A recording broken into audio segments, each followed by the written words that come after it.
Bismillahirrahmanirrahim. Assalamualaikum warahmatullahi wabarakatuh. Alhamdulillahi rabbil alamin. Assalatu wassalamu ala asrafil anbiya'i wal mursalin sayyidina wa maulana Muhammadin wa ala alihi wa sahbihi ajmain. Asyhadu an la ilaha illallah wahdahu la syarikalah wa asyhadu anna Muhammadan abduhu wa rasuluh la nabiyya ba'da. Rabbi shrali sadri wa yassirli amri wahlul 'uqdatam min lisani yafqahu qawli. Rabbana zidna ilma warzuqna fahma. Allahumma amin. Alhamdulillah, sahabat Vertizon, bertemu kembali kita dalam kajian online tematik. Pada kesempatan hari ini kita akan membahas tentang menuju pernikahan syar'i dan berkah. Sebelumnya, mari kita bersama-sama mengucapkan hamdalah, alhamdulillah, karena sampai saat ini Allah masih banyak menitipkan kenikmatan-kenikmatan pada kita, kenikmatan iman, kenikmatan Islam, kesehatan, waktu luang, sehingga kenikmatan ini seyogyanya bisa kita gunakan untuk meningkatkan kualitas iman dan juga amal solih kita di hadapan Allah Subhanahu wa Ta'ala.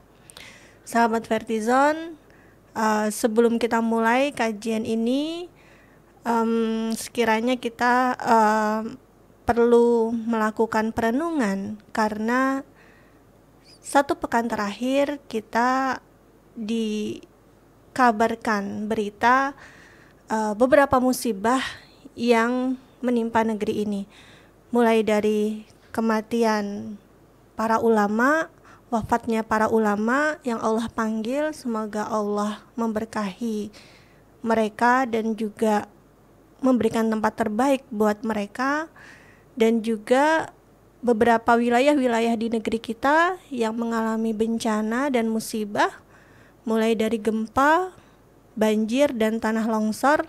Semoga saja Allah berikan kesabaran, keikhlasan, dan kekuatan kepada saudara-saudara yang sedang ditimpa musibah. Dan bagi kita yang saat ini masih Allah berikan banyak kenikmatan, semoga saja kita bisa berbagi kepada mereka dengan doa, dengan motivasi, dan juga dengan materi. Alhamdulillah, semoga Allah berikan keberkahan untuk negeri ini dan kaum muslimin. Allahumma amin. Akhwati fillah rahimakumullah, sahabat Vertizon, insya Allah kita akan melanjutkan pembahasan kita terkait dengan pernikahan. Kalau kemarin kita sudah bahas tentang bagaimana khitbah, kemudian apa saja yang harus dilakukan ketika kita sudah masuk dalam fase khitbah, komunikasi bagaimana yang harus kita jalankan supaya tetap dalam koridor syariat, kemudian apa saja bekal yang harus kita persiapkan ya, menuju pada sebuah pernikahan. Maka sekarang kita akan bahas tentang pernikahan yang syar'i dan berkah. Kita belum masuk dalam lembaga pernikahannya dulu ya. Kita belum membahas tentang keluarga, tapi kita akan masuk pada pintu pernikahan. Apa itu? Yaitu tentang akad nikah dan juga walimatul urs ya. Sebelumnya akan saya sampaikan terlebih dahulu tentang hadis anjuran untuk menikah. Sebagaimana yang sudah kita bahas ya sepekan sebelumnya, ketika seorang laki-laki, seorang wanita sudah memiliki kemampuan untuk menanggung amanah pernikahan, dia sudah siap ya dengan berbagai hal, mulai dari kesiapan fisik, kesiapan mental, kesiapan ilmu, termasuk juga kesiapan finansial dan kesiapan dalam menanggung amanah-amanah kerumah tanggaan, maka dianjurkan untuk segera menikah. Sebagaimana yang diriwayatkan dari Ibnu Mas'ud radhiyallahu anhu yang menuturkan bahwa Rasulullah Shallallahu alaihi wasallam pernah bersabda, "Wahai para pemuda, siapa saja di antara kalian yang telah mampu menanggung beban, hendaklah segera menikah, sebab pernikahan itu lebih menundukkan pandangan dan lebih memelihara kemaluan." Ya, siapa saja yang belum mampu menikah, hendaklah ia berpuasa, karena puasa adalah perisai baginya. Ya, apa yang dimaksud dengan kalimat menanggung beban? Yang dimaksud dengan menanggung beban ini menanggung amanah dalam pernikahan. Tentu saja bagi seorang laki-laki dia punya amanah sebagai qawam, sebagai pemimpin dalam rumah tangga. Dia punya kewajiban untuk menafkahi anggota keluarganya, dia punya kewajiban untuk menjaga anggota keluarganya, dia juga punya kewajiban untuk memastikan ya, anggota-anggota keluarganya ini terjaga dengan ilmu-ilmu keislaman ya, dalam arti kepala keluarga harus memastikan bahwa anggota keluarganya ini mendapatkan fasilitas untuk bisa belajar agama dengan baik. Ini juga menjadi tanggung jawab bagi seorang laki-laki ketika sudah masuk dalam lembaga pernikahan. Jadi tidak sekedar menafkahi saja. Nanti bisa kita lihat ya bagaimana dialog Luqman kepada anak beliau di dalam Quran surat Luqman. Di situ bagaimana peran seorang ayah dalam pendidikan anak. Begitu pula seorang wanita ketika dia sudah siap ya menanggung beban pernikahan, dia siap menjadi istri, dia siap menjadi ibu dan juga pengatur di dalam rumah tangga ya, dan dia juga memiliki skill-skill atau kemampuan-kemampuan dalam mengatur rumah tangga, maka dianjurkan untuk menikah ya. Dan Rasulullah SAW melarang kaum muslimin untuk membujang atau tabatul. Ya, sebagaimana di dalam hadis bahwa Nabi SAW telah melarang hidup membujang. Ya, hadis riwayat Ahmad. Nah, kemudian di dalam hadis riwayat Hakim dan Ibnu Hibban, Rasulullah bersabda, ada 3 golongan orang yang wajib untuk Allah tolong, yaitu seorang mujahid, yaitu orang yang sedang berperang di jalan Allah, kemudian orang yang menikah karena ingin menjaga kehormatannya, dan mukatab, yaitu budak yang mempunyai perjanjian dengan tuannya untuk menebus dirinya sehingga merdeka, yang ingin membayar tebusan dirinya. Nah, jadi di dalam hadis ini ya, ketika kita menikah dengan tujuan ingin menjaga kehormatan kita, ingin menjaga ya diri kita dari kemaksiatan-kemaksiatan, maka sesungguhnya kita adalah bagian dari salah satu dari 3 golongan yang akan ditolong oleh Allah Subhanahu wa taala ya. Masya Allah ya, ini hadis yang sahih yang harus jadi motivasi bagi kita bahwa menikah itu bukan sesuatu yang kemudian menakutkan ya bagi kaum muslimin. Kenapa? Karena setiap amanah, kalau misalnya tadi digambarkan, wah kayaknya berat banget ya, amanah menjadi kepala keluarga, amanah menjadi seorang istri dan ibu ya, tapi Allah akan tolong kita ya. Nah, kemudian yang berikutnya ya, di dalam Islam ya, Rasulullah bersabda untuk para laki-laki ya, untuk mengawini wanita-wanita yang penyayang lagi subur ya. Karena aku akan membanggakan banyaknya jumlah kalian di hadapan para nabi yang lain pada hari kiamat kelak ya. Begitu pula juga ya anjurannya untuk menikah ya dengan laki-laki yang juga penyayang, memiliki rasa kasih sayang ya. Kenapa ini wanita yang harus kita pilih adalah wanita yang penyayang ya? Karena nanti erat dengan tugas wanita ini dalam rumah tangga, yaitu sebagai ibu dan pengatur rumah tangga. Nah, jadi sebagai seorang ibu selayaknya dia harus memiliki sifat penyayang, sifat penyabar ya. Sehingga ketika nanti terjadi sebuah pernikahan dan kemudian nanti akan lahir anak-anak dan generasi penerus ya Islam ya, maka anak-anak ini akan lahir dalam kondisi keluarga yang berkualitas, kondisi yang penuh ya kasih sayangnya di dalam rumah tangga ya, kondisi di mana lingkungan keluarga itu penuh rasa kasih sayang, rasa mengasihi ya, kemudian rasa menghormati antara satu dengan yang lainnya. Nah, jadi ketika Rasulullah ya menganjurkan untuk menikahi wanita yang penyayang lagi subur ya, karena Rasulullah akan membanggakan jumlah kita di hadapan para nabi yang lain nanti di hari kiamat. Jumlah yang dimaksud ini tidak hanya sekedar jumlah pada aspek kuantitas saja, tapi juga kualitas. Oleh karena itu harus menjadi visi ya bagi sebuah pernikahan ya, ketika antara laki-laki dan perempuan berkomitmen untuk membangun sebuah keluarga, dia harus memiliki visi misi keluarga yang di situ akan melahirkan ya generasi yang berkualitas. Tentu saja ini nanti harus dirancang ya antara suami dan istri ini bagaimana supaya bisa melahirkan generasi yang berkualitas. Nah, sekarang kita masuk dalam pembahasan akad nikah. Apa itu akad nikah? Ya, ketika tadi dalam proses khitbah sudah tidak ada masalah. Sudah sepakat semua, ya, visi misi sudah dibangun, ya. Kemudian pembahasan terkait dengan kesamaan pemahaman ya di dalam Islam ya terkait dengan masalah akidah, masalah hukum-hukum syariat tentang hak dan kewajiban dalam rumah tangga, termasuk nanti pembahasan terkait dengan kalau misalnya si istri sudah seorang wanita sudah menikah ya, apakah dia boleh bekerja atau tidak ya. Kemudian pembahasan sebenarnya di dalam rumah tangga itu penafkahan menjadi tanggung jawab siapa ya. Nah, itu kan sudah harus clear ketika kita sebelum memasuki kehidupan rumah tangga. Maka ketika sudah tidak ada permasalahan antara kedua belah pihak yang berada dalam lingkup khitbah, kemudian antar anggota keluarga juga tidak ada permasalahan ya, maka ditetapkan waktu pernikahan, waktu akad nikah. Nah, ini yang harus kita pahami. Apa yang dimaksud dengan akad nikah?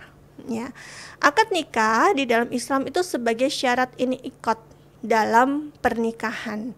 Maksudnya adalah dia syarat yang menjadikan terjadinya serah terima antara dua pihak, yaitu dari wali pihak perempuan ya dan seorang laki-laki dalam sebagai sebuah pernikahan ya. Jadi harus ada akad nikah. Kalau nggak ada akad nikah, berarti tidak terjadi pernikahan.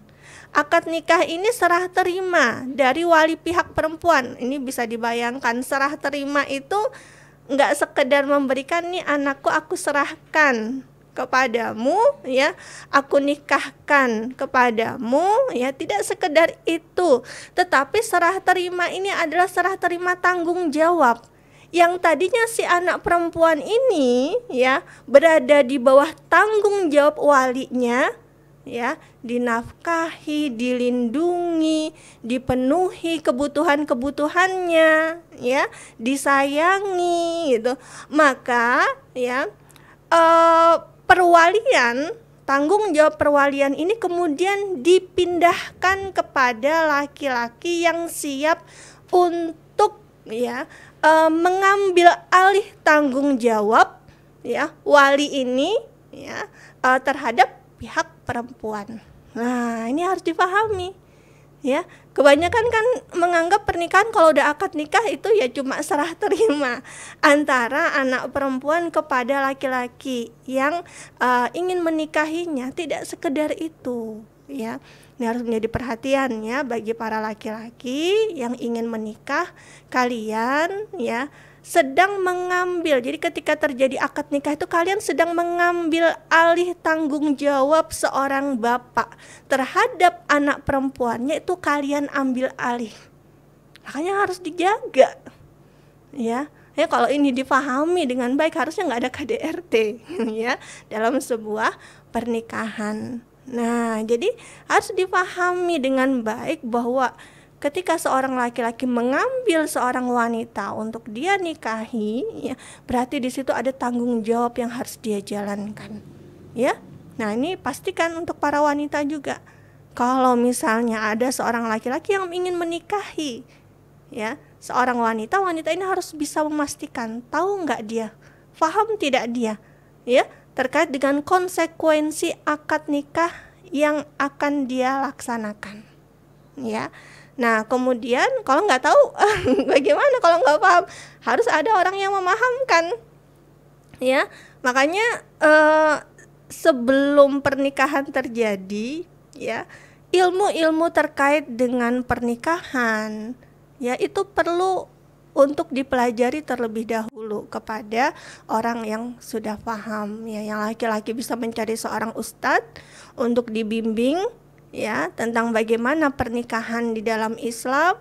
Yang wanita bisa mencari seorang ustazah untuk dibimbing, belajar bagaimana tentang pernikahan di dalam Islam, ya. Nah, kemudian yang berikutnya, ya, syarat yang menjadikan perpindahnya perwalian seorang perempuan dan walinya kepada pengantin laki-laki itu dengan adanya ucapan ijab qabul. Ya, jadi ijab itu adalah lafaz yang diucapkan oleh wali atau yang menggantikannya atau yang mewakilinya, ya, dengan mengatakan kepada calon mempelai pria, saya nikahkan kamu dengan, ya, fulanah, ya, nama si wanita, ya, nama anak perempuannya atau misalnya nama wanita yang mau dinikahi. Kemudian qabul adalah lafaz yang diucapkan oleh calon mempelai pria atau yang telah diberi izin untuk mewakilinya dengan mengucapkan saya terima nikahnya. Ya, nanti bisa dilihat, ya, dalilnya dalam Quran surat Al-Ahzab ayat 37. Nah, kemudian ada 3 hal, ya, di dalam hadis ada 3 hal yang apabila dilakukan dengan main-main maka jadinya sungguhan. Dan jika dilakukan dengan sungguh-sungguh maka jadinya pun sungguhan. Apa saja 3 hal itu?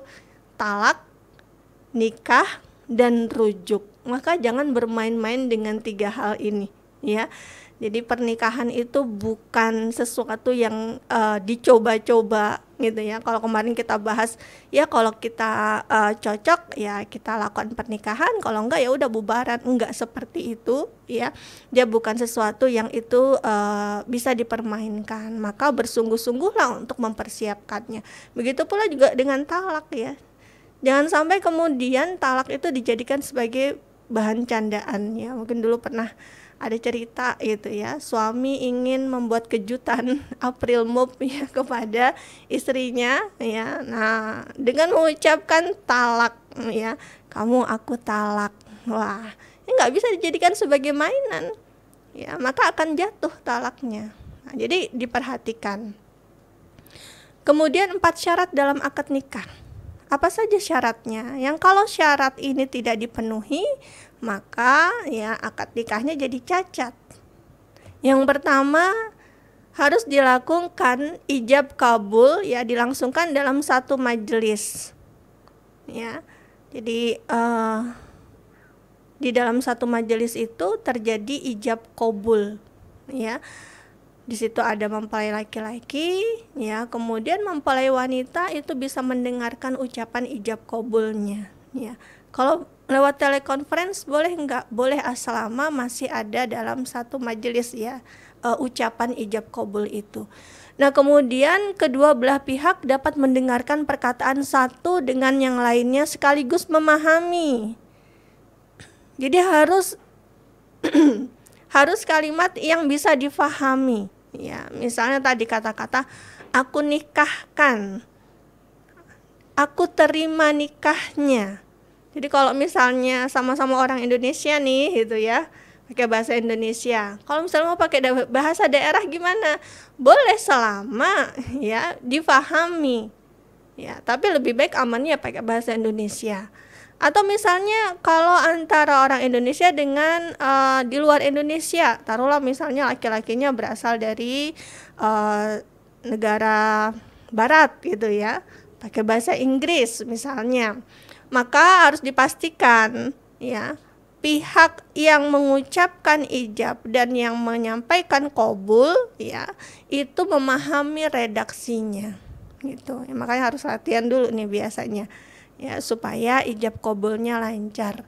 Nah, kemudian, ya, ucapan qabul itu tidak menyalahi ijab baik sebagian maupun keseluruhan, ya. Jadi kalau misalnya tadi si wali perempuan mengatakan, aku nikahkan ya fulanah dengan kamu gitu ya, dengan antum ya, nanti biasanya disebutkan ya namanya. Kemudian nanti harus dijawab dengan jawaban yang sesuai dengan apa yang disampaikan, apa yang dikabulkan. Ya, jawabannya ya aku terima ya. Atau misalnya jangan sampai kemudian jawabannya nggak jelas gitu ya, atau diem aja gitu ya, mikir-mikir dulu gitu ya, itu nggak bisa. Jadi harus jelas antara qabul itu tidak menyalahi ijab. Nah, kemudian yang berikutnya ya, ada syarat di dalam akad nikah itu mengenai agama. Ya. Kemarin sudah kita bahas sebagaimana di dalam khitbah ya, harus dipastikan wanita yang dikhitbah itu adalah wanita yang boleh untuk dinikahi. Syariat Islam ya membolehkan perkawinan antara mempelai wanita ya, seorang muslimah atau ahlul kitab ya, dengan mempelai pria yang wajib seorang muslim, bukan non muslim. Maksudnya ya, seorang wanita muslimah ini wajib menikahnya dengan seorang laki-laki muslim ya, sementara seorang laki-laki muslim ya ini boleh menikah dengan wanita muslimah atau ahlul kitab. Ya, walaupun nanti ada perbedaan di kalangan ulama, sekarang masih ada nggak sih ahlul kitabnya? Ya. Nah, kebolehan menikah dengan ahlul kitab ini ada syaratnya, yaitu wanita-wanita ahlul kitab yang menjaga kehormatannya. Itu yang perlu diperhatikan. Jadi kalau misalnya ada seorang wanita muslimah menikah dengan laki-laki non-muslim, maka pernikahannya tidak sah. Ya, walaupun itu udah tercatat misalnya di catatan sipil, tetap tidak sah. Ya. Kalau konsekuensinya kalau tidak sah berarti setiap interaksi dalam rumah tangga ya, itu tidak sesuai dengan syariat. Ya, termasuk juga hubungan biologis yang terjadi di dalamnya itu nanti akan terkategori sebagai zina. Nah, jadi ini harus diperhatikan. Makanya di dalam Islam, naluri rasa cinta, naluri rasa kasih sayang itu tidak dibiarkan begitu saja, tapi diatur. Termasuk kepada siapa dia harus menyalurkannya dan bagaimana cara penyalurannya. Ya, maka dalam Islam penyaluran rasa kasih sayang itu hanya boleh dalam sebuah lembaga pernikahan. Ini kalau kita udah berbicara naluri kasih sayangnya, konteksnya ya antara laki-laki dan perempuan ya. Nah, kemudian seorang pria muslim itu tidak boleh menikah dengan wanita musyrik ya. Kalau ahlul kitab ya masih diperbolehkan, tapi kalau wanita musyrik tidak diperbolehkan. Siapa saja wanita musyrik kalau di dalam Islam? Seperti wanita-wanita yang menyembah berhala ya, majusi ya, dan sebagainya, yang ini terkategori sebagai wanita-wanita musyrik. Maka pernikahannya tidak sah kalau tetap dilangsungkan. Ya. Nah, kemudian yang berikutnya, bagaimana syarat sahnya nikah? Syarat sahnya nikah yang pertama, kedua calon pengantin tidak terhalang untuk melakukan pernikahan. Ya, jadi tidak ada hubungan kemahroman di antara keduanya. Ya. Kemudian wanita ya, kalau misalnya dia sudah pernah menikah ya kemudian bercerai, dia tidak dalam masa iddah. Ya. Nah, maka harus dipastikan dia bukan mahram karena pernikahan, dia bukan mahram karena persusuan ya. Dia bukan mahram ya karena nasab ya. Nah, maka harus dipastikan, jangan sampai kemudian setelah menikah baru ketahuan ternyata saudara sepersusuan. Ya, pernah terjadi persusuan ya, antara salah satu dengan orang tua. baik dari calon orang tua calon pengantin laki-laki atau orang tua dari calon pengantin wanita. Nah, ini harus diperhatikan karena pernah terjadi hal yang demikian, dipastikan. Ya, makanya seorang wanita itu kalau dia menyusui anak orang lain itu dipastikan dicatat ya silsilahnya. Nah, jangan sampai nanti ya terjadi pernikahan antar dua orang anak yang pernah disusukan pada satu wanita yang sama ya. Kemudian yang kedua adanya wali ya. Jadi kalau misalnya tidak ada wali ya pernikahannya tidak sah. Kemudian harus ada dua orang saksi yang muslim ya. Sebagian ulama mensyaratkan muslimnya ini adil. Ya, jadi dalam hadis riwayat Al-Baihaqi Rasulullah bersabda, tidak sah suatu pernikahan tanpa seorang wali ya dan dua orang saksi yang adil, yang baik agamanya ya. Jadi ya ketika seorang wanita ingin menikah dengan seorang laki-laki ya, dia harus meminta perizinan dari walinya karena walinya ini yang akan menikahkan dia. Ya, jadi kalau misalnya walinya ini tidak setuju, maka dia tidak boleh melanggar ya ketetapan yang disampaikan oleh wali ini, yang ditetapkan oleh wali ini. Misalnya wali nggak setuju ketika dia menikah dengan si fulan, ya, maka harus dilakukan komunikasi yang intensif. Kenapa tidak setuju dan sebagainya, ya. Harus diminta persetujuannya dulu sampai kemudian boleh terjadi akad nikah. Ya, misalnya ayahnya nggak setuju, nggak boleh dipaksa gitu ya. Harus sampai setuju, maka lakukan komunikasi dengan baik. Kalau berbulan-bulan gitu ya, ternyata ayah juga nggak setuju bagaimana ya? Maka mengalahlah ya. Mengalahlah kalau misalnya misalnya masih bisa untuk ayah dinasehati dengan orang yang dipercaya oleh ayah, maka bisa dilakukan nasihat. Karena kan sebenarnya kalau sudah ada seorang laki-laki yang baik agamanya datang untuk menikahi ya, seorang anak wanita, maka wali itu sebenarnya nggak boleh untuk menghalangi, haram untuk menghalangi, dosa ya. Nah, makanya harus difahamkan kepada orang tua ya. Kayak kan sebelumnya kalau kita bahas kemarin dalam pembahasan khitbah ya, sebelum kita menerima khitbah itu kan kita udah mulai sounding ya kepada orang tua kita. Bapak ibu pingin mantunya seperti apa ya. Nah, kriterianya bagaimana ya. Kalau kriterianya ketinggian mungkin kita bisa komunikasi gitu ya. Ya, dengan orang tua ya. Ada yang mau melamar ya, orangnya seperti ini ya, pekerjaannya ini gitu ya, gimana bapak ibu ridho enggak gitu. Nah, kalau misalnya mereka ridho ya lanjutkan khitbah sampai dalam pernikahan ya. Kalau enggak ridho ya mungkin jadi pertimbangan dulu untuk menerima ya. Makanya orang tua disonding dulu ya. Kadang nih anak ingin kasih surprise mungkin ya untuk kedua orang tuanya ya, tapi tidak tidak mendengarkan ya keinginan orang tua. Ya ini kan juga harus kita pahami ya. Orang tua itu kan orang tua itu adalah orang yang melahirkan kita, mengayomi kita, mendidik kita, menjaga kita mulai dari bayi ya sampai besar. Itu kan nggak mudah bagi mereka untuk menyerahkan begitu saja anak mereka kepada seorang laki-laki. Ya biasanya yang penuh dengan persyaratan itu adalah orang tua dari wanita. Kenapa?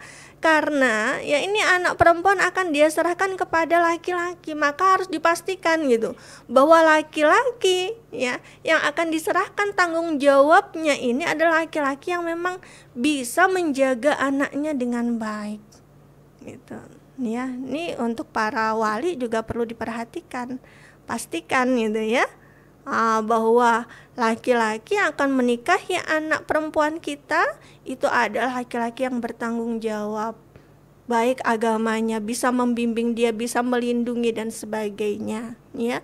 Jadi nggak sekedar yang penting dok kamu suka sama suka, nggak sekedar itu, ya. Maka penting itu kalau misalnya wali melakukan wawancara ya kepada calon suami anak perempuannya, ya. Nah, jadi nggak sah ya pernikahan kalau dia tanpa adanya wali dan juga 2 orang saksi yang adil. Itu terkait dengan akad nikah. Sekarang tentang mahar.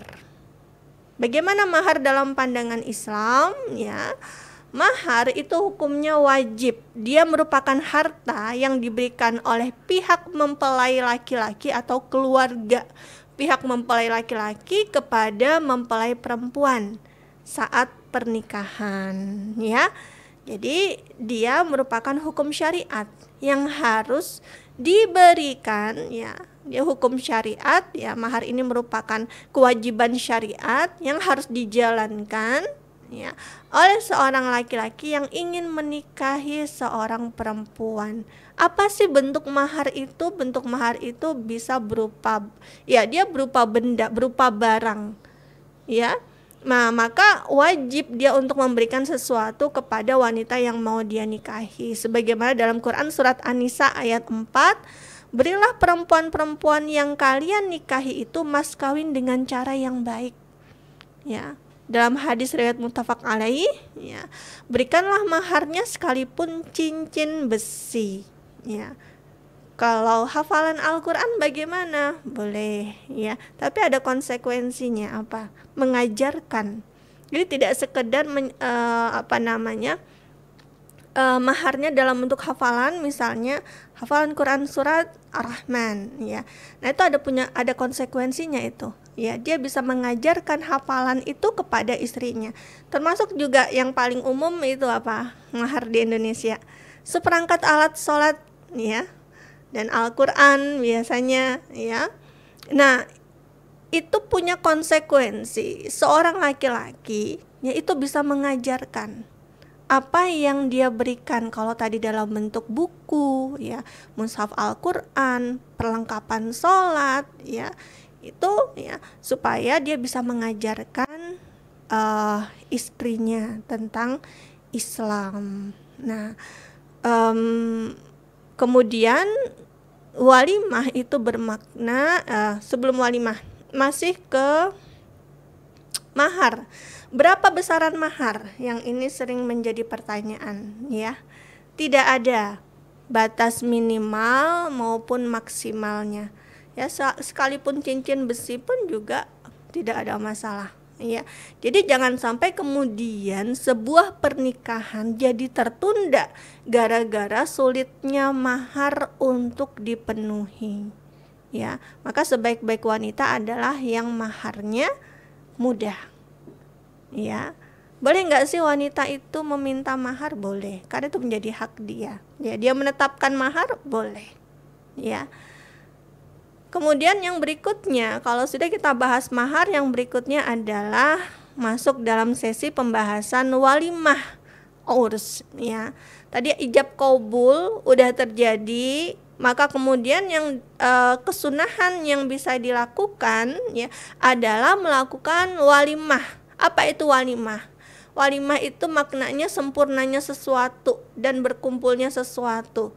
Biasanya, ya, ini dipakai untuk berkumpul makan-makan dalam rangka resepsi pernikahan di dalam Islam. Dan hukum walimah itu adalah sunnah, sebagaimana hadis riwayat Ibnu Majah. Umumkanlah acara pernikahan, ya, atau dalam riwayat lain tampakkanlah acara pernikahan. Jadi, ya, pelaksanaan walimah ini dalam rangka untuk mensyiarkan bahwa sudah terjadi ijab qabul antara laki-laki dan perempuan ini. Ya, jadi harus disiarkan, nggak boleh disembunyi-sembunyiin, ya.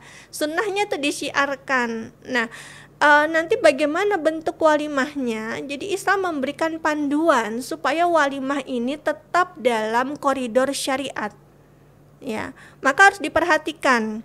Dalam walimah itu dilarang untuk bermegah-megahan, sehingga di situ menimbulkan kesombongan bagi para pelaksananya. Ya. Nah, dalam Quran surat Al-A'raf ayat 31 Allah Subhanahu wa taala berfirman, "Makan dan minumlah dan janganlah berlebih-lebihan. Sesungguhnya Allah tidak menyukai orang yang berlebih-lebihan." Nah, ini untuk para mempelai laki-laki dan perempuan, pastikan ya, ini biasanya kan penyelenggara walimah ini kan orang tua kita ya.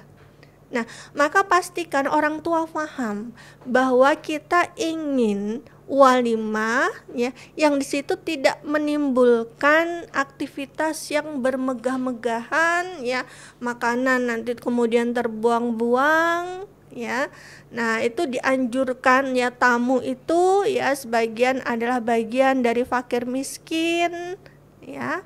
Nah, nggak hanya sekedar kolega-kolega, teman-teman yang diundang ya, tapi mereka-mereka yang tidak mampu pun juga dianjurkan untuk bisa merasakan kebahagiaan yang dilaksanakan pada penyelenggaraan walimatul urs ya. Kemudian yang kedua itu dilarang untuk ikhtilat atau bercampur baur pria dan wanita. Nah, ini biasanya sering terjadi ya.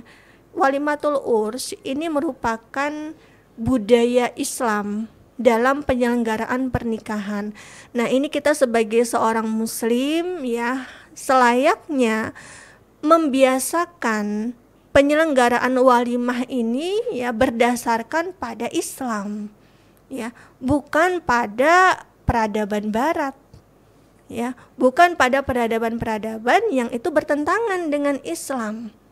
Nah, maka di dalam Islam itu tidak boleh ada campur baur di antara laki-laki dan perempuan.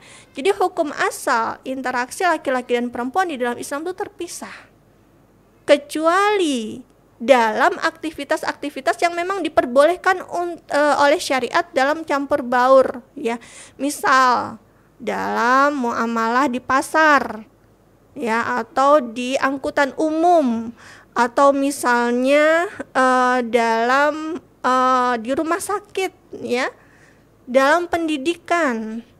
Nah, kemudian termasuk di dalam walimah ini ada pensyariatan khusus juga. Nggak boleh laki-laki dan perempuan tamu-tamunya itu campur baur ya. Maka ini juga harus disondingkan kepada orang tua kita. Kita ingin penyelenggaraan walimah yang syar'i, terpisahnya antara tamu laki-laki dan perempuan. Mungkin kalau zaman saya dulu menikah itu satu hal yang tidak biasa, tapi kalau sekarang ya karena sudah semakin banyak yang paham ya, dan ini sudah menjadi biasa di tengah-tengah masyarakat dan harus kita syiarkan ya. Di sini saya kutipkan sebuah hadis ya, sesungguhnya Nabi SAW pernah mukim di antara Khaybar dan Madinah selama 3 malam, di mana ia mengadakan pesta menjelang berumah tangga dengan Safiyah. Kemudian aku mengundang kaum muslimin untuk menghadiri walimah. Lalu kaum muslimin bertanya.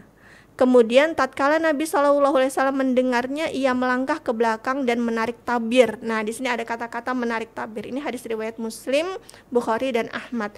Nah, maksud menarik tabir ini adalah terpisahnya antara laki-laki dan perempuan pada penyelenggaraan walimah yang dilaksanakan oleh Rasulullah bersama dengan Safiyah. Ya. Nanti akan saya tampilkan gambaran keterpisahan tamu antara laki-laki dan perempuan. Nah, kemudian yang berikutnya adalah larangan untuk tabarruj. Apa itu tabarruj? Ya, tabarruj itu adalah wanita yang memamerkan keindahan dan perhiasannya kepada laki-laki lain. Jadi biasanya kalau penyelenggaraan pesta pernikahan itu kan karena anggapannya nih ratu dan raja sehari ya, dibuatlah pernikahan itu semegah mungkin dan penampilan khususnya untuk yang wanita ya secantik mungkin, sampai mungkin orang tuh pangling gitu antara wajah asli dengan wajah ketika dilaksanakannya walimatul urs ya. Justru dianggap sebagai satu keberhasilan ya bagi yang make up gitu ya, yang merias ketika wajah pengantin wanita ini jadi berbeda ya. apa istilahnya manglingi gitu ya. Itu dianggap sebagai sesuatu yang berhasil ya, periasnya. Nah, ini nggak boleh ya terjadi tabaruj ya, yang mungkin wajahnya berwarna agak gelap jadi putih gitu kan, saking apa namanya hebatnya riasan make upnya, penampilannya ya. Jadi harus diperhatikan misalnya tata cara dalam berhias di dalam Islam itu harus diperhatikan. Jadi kalau nanti mau cari IO ya, penyelenggara pernikahan termasuk yang make up ya, yang merias, itu pastikan dia paham bagaimana tampilan yang syar'i ya. Jadi jangan sampai punya pikiran begini, toh cuma sekali seumur hidup ya. Nah, masa kita nggak boleh berpenampilan yang berbeda gitu ya, berpenampilan wow gitu ya. Padahal ini kan untuk sekali seumur hidup ya. Kita tidak berbicara ini untuk sekali seumur hidup, tidak, tapi kita berbicara hukum syariat. Maka dilarang ya untuk bertabaruj sebagaimana dalam Quran surat Al-Ahzab ayat 33, dan hendaklah kamu tetap di rumahmu dan janganlah kamu berhias dan bertingkah laku seperti orang-orang jahiliyah yang dahulu, dan dirikanlah sholat, tunaikanlah zakat, dan taatilah Allah dan Rasulnya ya. Jadi ada larangan untuk bertabarruj ya. Nah, ini kita masuk dalam gambar. Ini kalau yang bingung gimana sih nggak boleh ikhtilat gitu ya, nggak boleh terjadi campur baur antara laki-laki, tamu laki-laki dan perempuan. Nih saya ambil dari Anissa Wedding Syariah ya, yang ada di Jogja ya. Ini bagaimana setting ruangan yang memisahkan antara tamu laki-laki dan perempuan. Itu ada petunjuknya, yang di kanan ikhwan, yang di kanan akhwat, ada tabirnya ya, ada sekatnya ya, sehingga tidak terjadi percampuran antara tamu laki-laki dan perempuan ya. Nah, kemudian nih contohnya ya. Nah, ini kita bisa lihat di Anissa Wedding Syariah ya. Nanti pelaminannya bagaimana? Oh, pelaminannya kita tidak sandingkan antara mempelai laki-laki dan perempuan ya. Jadi mempelai perempuan ya bersama dengan ibu dan ibu mertuanya, nanti mempelai laki-laki bersama bapak dan bapak mertuanya ya. Kemudian ini bentuk bentuk settingan pelaminannya ya. Nanti tampilan riasnya juga dia tidak boleh mencolok ya. Tata riasnya mulai dari lipstiknya, riasan matanya itu tidak boleh mencolok ya. Jadi seperti itu gambaran walimatul urs yang syar'i ya. Insya Allah kalau ini sudah kita sondingkan jauh-jauh hari, bahkan sebelum kita menerima khitbah, kita sudah gambarkan bagaimana pernikahan yang syar'i gitu ya. Insya Allah orang tua bisa memahaminya ya. Sekian ya dari saya, semoga saja apa yang sudah kita bahas hari ini bisa menambah pengetahuan buat kita ya, supaya kita mengawali pernikahan itu dengan sesuatu yang syar'i dan berkah. Insya Allah nanti pelaksanaan pernikahannya pun juga perjalanan pernikahannya pun juga akan diridhoi oleh Allah Subhanahu wa taala. Iya. Baik, akan kita bahas pertanyaan yang sudah masuk ya. Assalamualaikum Ustazah. Waalaikumsalam warahmatullahi wabarakatuh. Apakah pernikahan sah apabila walinya wali hakim? Hal ini karena keluarga tidak setuju pernikahan tersebut karena mempelai laki-laki status beristri dan tanpa persetujuan istri pertama. Ya. Jadi yang pertama yang harus kita pahami ya, seorang wanita itu menikah harus dengan izin walinya.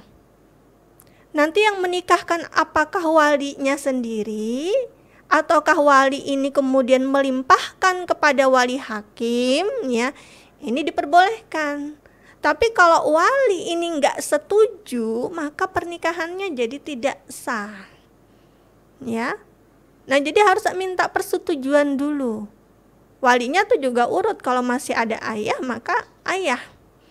Setelah ayah nanti kakek. Setelah kakek kemudian nanti anak laki-laki. Kalau misalnya dia sudah memiliki anak laki-laki, ya. Kemudian yang berikutnya setelah anak laki-laki itu adalah adik laki-laki atau kakak laki-laki. Nah, baru kemudian paman atau om, ya. Jadi ada urutannya. Jadi nggak boleh gitu ya, kalau misalnya sebuah pernikahan terjadi ini memakai wali hakim tanpa persetujuan walinya. Selama masih ada walinya maka wajib untuk minta persetujuan wali, ya. Kemudian ya, yang berikutnya ya, karena laki-lakinya statusnya beristri, ya berarti ini pernikahan poligami, ya. Nanti kalau kita berbicara poligami ya di dalam Islam ya, seharusnya paham ya bagaimana pandangan Islam tentang poligami, ya, bagaimana pelaksanaan poligami sesuai dengan tuntunan syariat. Jadi sebenarnya kalau di dalam Islam ya, sebelum memasuki poligami itu wajib untuk belajar dulu tentang poligami di dalam Islam, ya. Nah, tanpa persetujuan istri, jadi kalau yang saya pahami poligami itu persetujuan istri itu tidak menjadi syarat sah atau tidaknya pernikahan poligami. Gitu, wallahu alam bisawab, ya. Jadi saran saya minta persetujuan wali, ya.